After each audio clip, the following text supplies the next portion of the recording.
our girl Dixie's been popping in and out of the show all morning. She joins me today before her big Tupperware party takes over the past performance hall stage. Good morning, my friend. I heard you woke up like this. I always wake up like this. You know, like I gotta kind of kick the guy out of bed that like come over, whatever. And I'm like, Reverend, leave so I can tease my hair up. You know, because I'm gonna be on the TV and everything. So, and I'm so happy to be back. I've been here a bunch of times, and y'all are so neighborly. You keep calling me back and saying, "What are you doing?" And I was like, drinking. Tupperware. Yeah, and then also that. And then, well, that too. And then like bring your crap, and then we're gonna have some fun. And we're gonna talk about creative quality food storage, and then we're gonna talk about my program. I can't wait, obviously, with an intro like that. I mean, you've been throwing these Tupperware parties for a long time, and you're finally wrapping up the wild ride. How are we feeling about the final hurrah? I feel really good. You know, this will be my 17th year on the road, and I've been to Bass Hall and to the theater there. I think this is my 7th time. Wow. They keep bringing me back, or maybe I keep showing up, and they're like, "Oh, she's back again." You know, like open the door by the dumpster and come on in. So I've got my show, Dixie's Tupperware Party. I've been all over the world with it now. Started in New York off Broadway, and now I'm back here again for my wrapping up, and I'm going to wrap it up and the whole tour up finally in September. It's going to be my last call. So this is my last time here in Fort Worth, and I'm sad about that because I love moving here, but I'm happy that I'm wrapping it up because I got other things I'm working on, things that are coming. Oh, okay. Well, you just talked about 17 years of this. Probably leaves you with some memorable times. Oh, so many. What's the wildest adventure use for Tupperware that you've ever come across? Well, the wildest thing for Tupperware, well, there's so many things. You know what? People think that a lot of this stuff is just for food. It's not. We have things that you can put things in that you didn't even know you could put in. I can't go through all of them because of FCC regulations, but there's a, you know, look, anything, it's a container. So you can put any crap in a container that you want to, but you'd be surprised what you can put in. And sometimes people open up things like, oh, that's where I left that. Whatever it was, you fill in the blank. So people come over, they're like, I was at your key party last Thursday. Where'd you leave my keys? You know, normally in a bowl, but sometimes they get transferred into other things. You never know. It's just the luck of the draw. Oh, yeah. You never know what you're going to leave. You also never know what the audience is going to do in terms of participation. That's my favorite thing because every show, even though I've been doing this for all this time, and I've been here so many times, I always have a different audience, and there's a lot of participation in the show. I get people up on stage with me to do raffles and games and help me out with different demonstrations, so it's never the same show twice, which keeps it so exciting. And when people come back again and again, because people come back again and again, they say, oh, it's a completely different show every time I'm there, because it's always new people. Any memorable moments from some brave volunteers? You know what? I have had so many funny things. I had this woman on stage one time. I was doing the show in Los Angeles, and I had a woman on stage that she had like a stone face for the entire show, and I was like, oh, I don't know if she's having a good time. And then she walked right out at the end of the show, because I'm always out in the lobby. She walked right up to me. She goes, I think that was the funniest thing I've ever seen, and I might have tittled on the couch. And then she walked away. And we swear to God, and we walked up to the couch afterward. We're like everybody on hands on deck.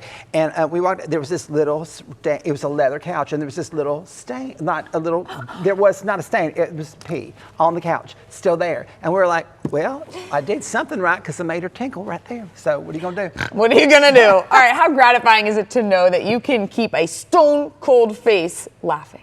I mean, maybe not like on her face, but like inside. But she was doing this. Well, I think it was all the Botox. It was Los Angeles. So it was, so she might have been laughing so hard, but she just didn't want to shatter anything, because you know that's expensive after a while. You know? Yeah, no. So she just felt it through herself, her spirit. Other than the memorable, brave, unvolunteer, it sounds like she was. Okay, what is one lesson you hope that people take away from these Tupperware parties, other than how to store their? You know, the show is basically it's a story about women's empowerment, all told through the allegory of a Tupperware party. So I'm talking about the great quality, creative food storage solutions for your life, but also all of that. It came from a woman named Brownie Wise who created the Tupperware party, and she was the one who thought, I've got to take this product off the shelf and put it in front of people in their homes and give women the opportunity, this is after the war, give women the opportunity to make money and have their own careers and their jobs, because they were Rosie the Riveter, and then they were like cast back into the kitchen, like, oh, you don't have no value anymore.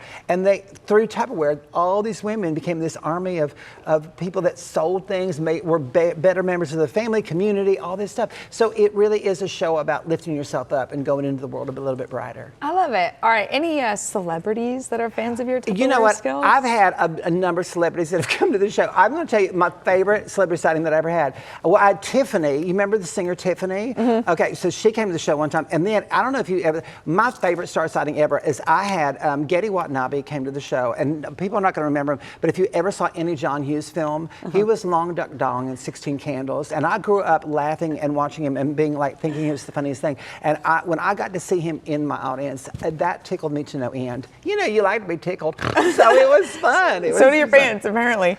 Yeah, I mean, my fans like to be tickled and then tinkled. I don't know what it is that it's true. I can't help it. It's just what happens. All right, let's get into this. Can you show me how to sell it? How can I be one of these Tupperware You know, people? what you do is you talk about what's great about it. Because, like, for example, it's not only versatile and beautiful, it has a lifetime warranty. It's got all these fun, look, you can lift that, see? And it's got the airtight, liquid-tight seal, so if, like, throw it at a, like, screaming baby or whatever, it's not going to leave a mark, which is really nice. Important. Very important. And then it's not going to break, which is also great because it won't crack, chip, peel, to break. And then, look at What is this guy? This is a little pitcher, but it's got a little, it's got... You can put... Well, it's got something that looks like something else in it. And then you put stuff in it so that whatever you put in there don't taste like it. Like, let's say you got water and then you put stuff in here. Lemon or something? You are so crafty. Lemon water. Real or domesticated. Water. Or cotton candy, and then you got cotton candy water. I don't know if you've ever had cotton candy water in your mouth. Never. It takes away all the sins of the Father. So it's really delicious. There's so many things you can do with this stuff. Every piece of Tupperware, there's a little bit of a surprise. That's what I love about it. What is in the, Well, this I just put stuff in it because I was trying to, but this is a famous thing, and I got the shapes in here. But everybody remembers this ball from when you was a child. You put the shapes in it, and that's how you figure.